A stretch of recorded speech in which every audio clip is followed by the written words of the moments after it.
H1B వీసాల జారీ ప్రక్రియలో కీలక మార్పులు తీసుకొచ్చేందుకు ట్రంప్ ప్రయత్నిస్తూ ఉన్నట్టుగా వార్తలు వస్తూ ఉన్నాయి సార్.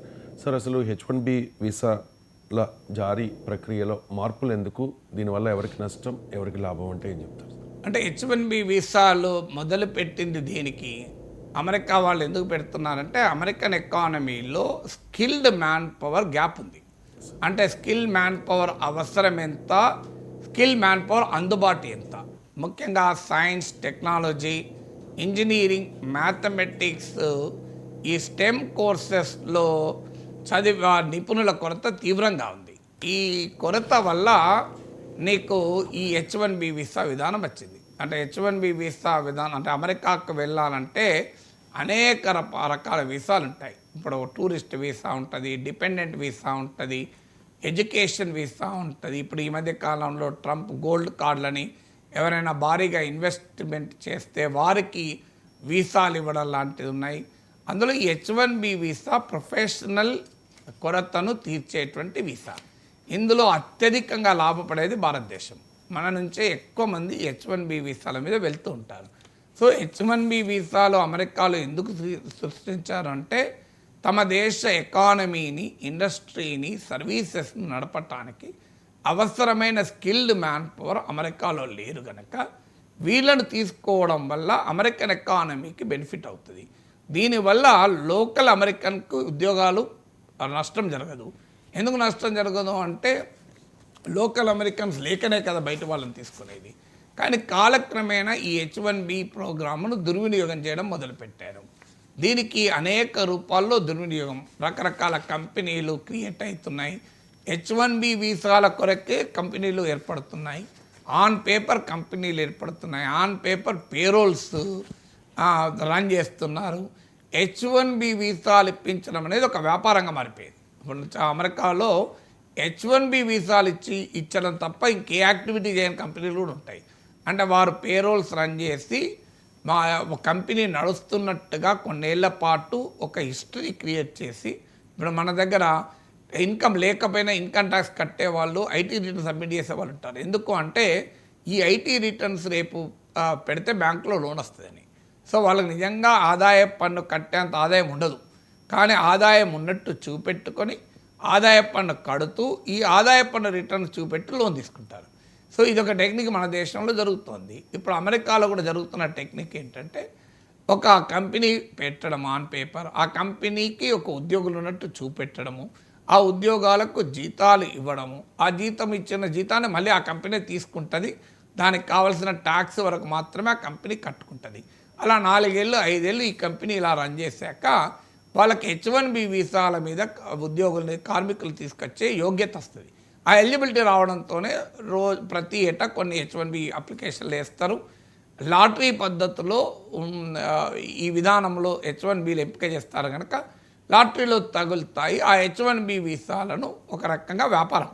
సో ఈ స్థాయికి వచ్చిందనేది అమెరికన్ ఇన్వెస్టిగేషన్లో బయటపడ్డది. సో ఈ H1B వీసా ప్రోగ్రామ్ను దుర్వినియోగం చేసుకుంటున్నారు. ఇక కంపెనీలు దుర్వినియోగం చేస్తున్నాయి, వ్యక్తులు దుర్వినియోగం చేస్తున్నారు. సో అందువల్ల దీని అసలు ఉద్దేశానికి భిన్నంగా ఇది జరుగుతోంది అన్న అనుమానం కలిగాక ఇప్పుడు ట్రంప్ తీసుకొస్తున్న మార్పు ఏంటంటే ఈ లాటరీల పద్ధతి తీసేసి సాలరీ ఆధారంగా, జాబ్ ఆధారంగా, అంటే ఎక్కడైతే నీకు highly technical, highly skill man power కొరత ఉందో అక్కడే వాళ్ళనే తీసుకునేలా. అంటే ప్రతి కంపెనీ, ఊరు పేరు లేని కంపెనీకి కూడా లాటరీలో వీసాలు అవ్వడం, అది మైక్రోసాఫ్ట్ కావచ్చు, అది గూగుల్ కావచ్చు, అది అమెజాన్ కావచ్చు, 5 ఏళ్ల క్రితం పెట్టుకొని పేరోలు నడుపుకునే కంపెనీ కావచ్చు, లాటరీలో ఎవరికైనా తగలచ్చు. ఈ సిస్టమ్ లేకుండా కంపెనీస్ వాళ్ళు ఇచ్చే శాలరీ ఏంటి, హైలీ స్కిల్ వాళ్ళంటే ఆటోమేటిక్గా హై లెవెల్ శాలరీ ఉంటుంది. సో ఆ శాలరీ ఉండి ఆ మ్యాన్ పవర్ ఉన్న వారికి not on lottery but on salary and job, వీటిపైన ఇవ్వాలి అనేది కొత్త విధానం. దీనివల్ల జరిగే పర్యవసనం ఏంటి అంటే అఫ్కోర్స్ దీని మిస్యూజ్ తగ్గచ్చు, అమెరికన్ ఎకానమీకి ఇది బెనిఫిట్ అవుతుంది డెఫినెట్గా, అందుకే ట్రంప్ ఆలోచిస్తున్నాడు. కానీ మన ఇండియన్ పర్స్పెక్టివ్లో చూస్తే ఏమవుతుంది అంటే ఒకటి బిగ్ కంపెనీస్, అమెరికాలో బడా వ్యాపారాలు చేసే కంపెనీలకు బెనిఫిట్ పెరుగుతుంది.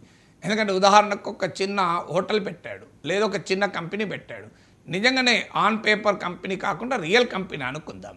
సో ఆ రియల్ కంపెనీ అయినా అతడు H1B వీసా మీద తీసుకొచ్చే వాళ్ళకి అంత సాలరీ ఎఫోర్డ్ చేయలేడు. అందువల్ల అమెరికాలో చిన్న కంపెనీలు, చిన్న బిజినెస్, జెన్యున్ బిజినెసెస్ కూడా దెబ్బతింటాయి. ఎవరికి లాభం అంటే బిగ్ కార్పొరేట్స్, ఇప్పుడు మైక్రోసాఫ్ట్, గూగుల్, అమెజాన్ ఇలాంటి కంపెనీలు వాళ్ళు పెద్ద ఉద్యోగాలు ఇవ్వగలుగుతారు, ఎక్కువ జీతాలు ఇవ్వగలుగుతారు కనుక వాళ్ళకే H1B వీసాలు వస్తాయి. అంటే అమెరికాలో ఉన్న జెన్యున్ స్మాల్ బిజినెసెస్, కొత్త కంపెనీలు, చాలా వచ్చిన స్టార్టప్లు, వీళ్ళకు మ్యాన్ పవర్ కొరత గణనీయంగా పెరుగుతుంది, మ్యాన్ పవర్ కాస్ట్ పెరుగుతుంది. కొరత పెరిగితే ఆ కంపెనీ రోజు కనుక అనివార్యంగా ఎక్కువ జీతం ఇచ్చైనా పెట్టుకోవాలి. అది అప్పుడు మ్యాన్ పవర్ కాస్ట్ పెరుగుతుంది, వయబిలిటీ తగ్గుతుంది.